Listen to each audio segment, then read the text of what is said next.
Hello everyone, welcome back, and we're going to be playing as the new character Barney in the new location, the Entertainment District.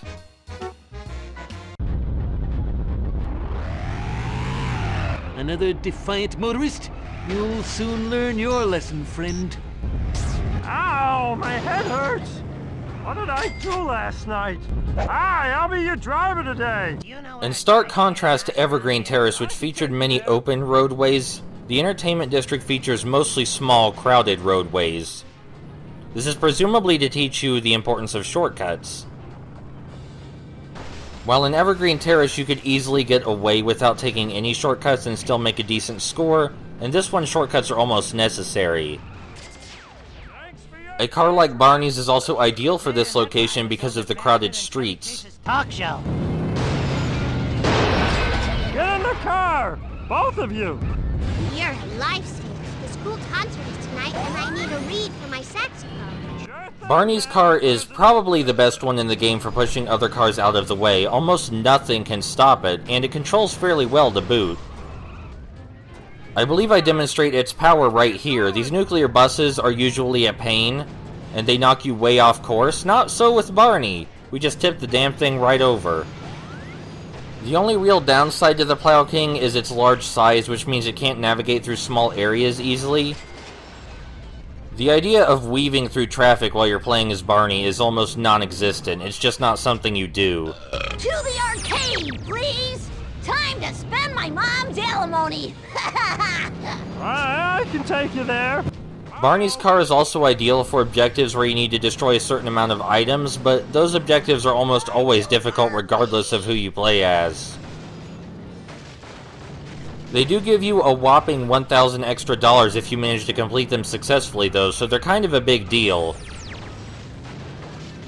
Something else of note is that some items are only one object and some items count as two objects because they come in multiple pieces.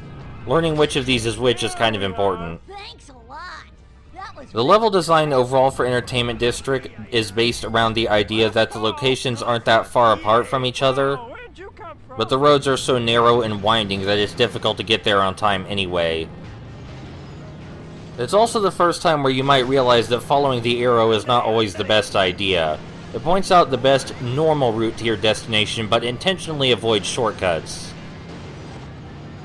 In some later stages that are more complex, the arrow often gets confused regardless of whether you're going a normal route, so you better get used to not following it anyway.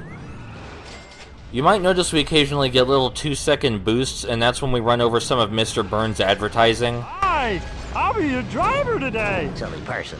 The primary reason that you are picking me up right now is that according to the laws of physics, I cannot occupy two different spaces at the same time. I can take you there. Something I like about this game's presentation is that you can see hints to the next unlockable level in the level you're currently in. For example, there was a sign about the Springfield Dam back there. Something of note about cars is that if you knock enough of them over, they can cause a pileup, but the pileup vanishes after you get a block or so away, so they never really become an obstacle in that fashion. Oh, before I forget, I said last episode that it wouldn't be too bad if you unlock the characters. I want to clarify that unlocking all of the characters takes exactly as long as getting $1 million. So, I was incorrect. My memory seems to have failed me on that front, but now that I've recorded the whole thing, I can tell you that unlocking all the characters is just as painful. The easiest shortcuts to find in Entertainment District are the parking lots because they're mostly empty and you can cut across the roadways diagonally with them. Why is everyone in such a rush? That was so fast. Take this jerky as a tip. Get in the car, both of you. Tattoo parlor. Me arm is looking a bit bare. Whoa, where'd you come from? When looking for shortcuts, you do have to be careful because as many shortcuts as there are in this game, there are also many invisible walls and unbreakable objects that look like breakable objects. I'm going to assume this was the fault of a relatively short development cycle, because although I'm sure they had enough time to get the game done, they did have to cut a few characters and extra stuff. There you go. So tiny bits of polish like that might have got lost. Last call. Take me to the music store. I need a Jew's harp. I can take you there. Thanks for the lift. If you want to, you never have to leave the initial area of the entertainment district.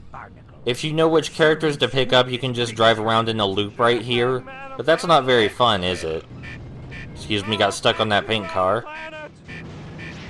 Something that will become obvious if you ever try to be picky about which passengers you get is that the game does not expect you to be picky with passengers. They expect you to just pick up the next one you see.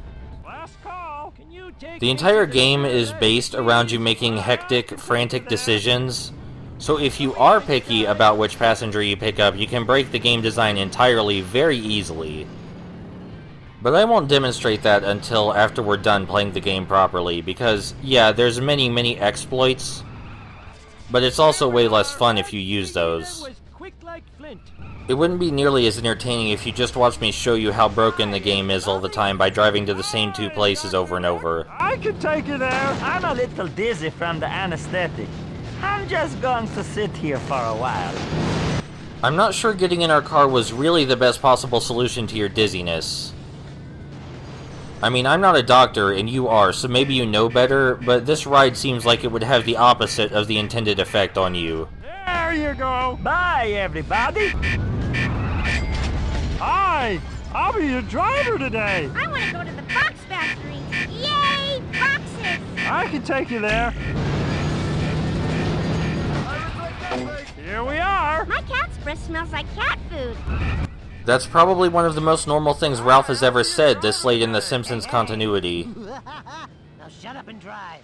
You can see that we've only been driving through this level about 5 minutes, and you're already seeing me start to repeat routes and pick up the same passengers. And this isn't by choice or by intention. There's just not that much to do in this particular level. Next time I'll do better. I promise.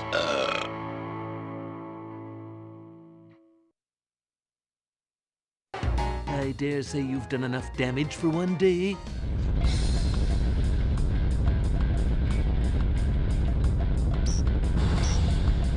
Ah, the world's gone crazy. There are mascots everywhere. Maybe I'm seeing double again. Who knows? Welcome to the next mission in Mission Mode, which appropriately enough stars Barney. There are only 12 mascots, and they're in a line, but they're relatively spread apart. And you do have to make a 90-degree turn at one point if you want to get them all. I think there's exactly one extra, so if you miss at least one of them, you're fine. This is the 90-degree turn I was talking about. The last few are down here in the parking garage, and one of them is at the very end. Right up here. It can be difficult to find these guys. Whoa! I don't want to take that trip again anytime soon.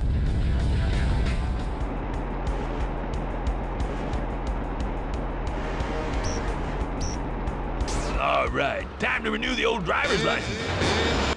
In order to help Otto renew his driver's license, we have to run over 15 streetlights, which, whatever, Simpsons, I guess it's your town. The streetlights are very close together and they're very easy to hit. I assume this mission is mostly to get you used to the game's turning. Otto's car doesn't exactly turn the best, but you're probably going to get this mission done on your first or second try no matter what you do. Yeah, I totally rule.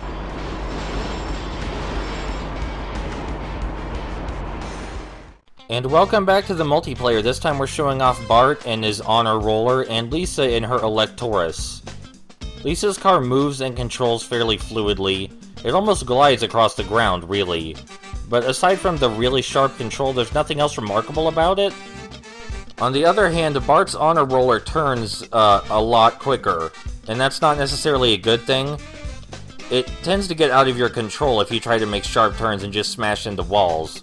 So you have to exercise the gentlest touch, is what I'm trying to say. The honor roller also isn't particularly fast unless it's going downhill. It seems to have greater speed going downhill than any of the other cars do. But that's about it. Oh, also its awkward shape means it gets stuck on physics objects rather easily. But that's it for this episode, and I'll see you guys next time for the Springfield Dam and yet more new cars.